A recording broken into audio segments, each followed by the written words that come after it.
Ang title sa song kay Upuan. Yes, Upuan by Glock 9. Ikaw sa katugon. Ano? Pwede ako, mi. Dila ka. Ito ka aram, kay tambok ko. Ano lang kalikod ni mami? Stand up niya, likod. Anak, lingkod niya. Diya kas likod ni mami. Anak! Ka nakasabot ka.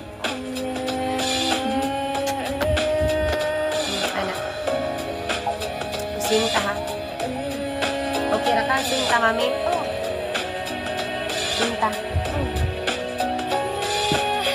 Taas ng kantahan. Ulit-ulit na ito, paano ta magdukta?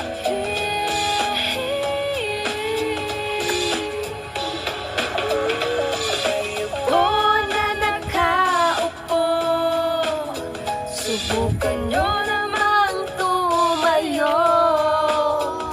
at baka matanaw na nyo ang tunay na kalagayan ko. Ganito kasi yan eh. Tao po Nandiyan po ba kayo sa loob ng malaking bahay at malawak na bakuran, mataas na pader, pinapaligiran at nakapilang mamamahaling sasakyan. Mga bagay na lagi bulong ng bulong, wala namang Sikat, si Binbin, si Kiss, tawa na. Si Binbin, masigis yung mami. Walang butas ang bubong, mga plato at kutsara na hindi kilala ang tutong at ang kanin ay singkutin. Pinagatas na lang sa kahon at kahit nahitas o sa mesa ay may kahon. Sarap siguro manira sa bahay na ganyan. Sabi pa nila ay dito. Ayaw!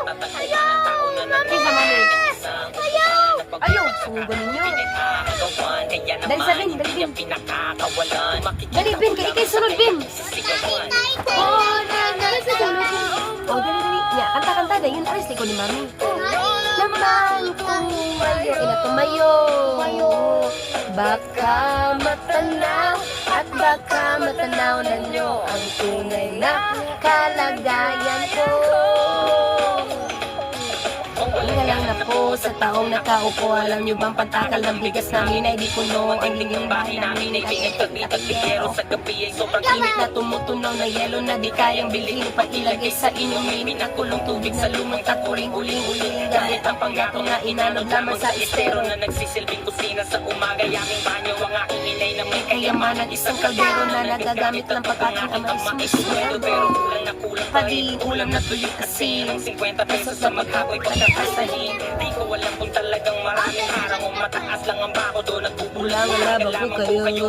Sa dami ng pera nyo, walang doktor na makapagpapalino ng mata nyo. Kaya huwag kang masyadong halata.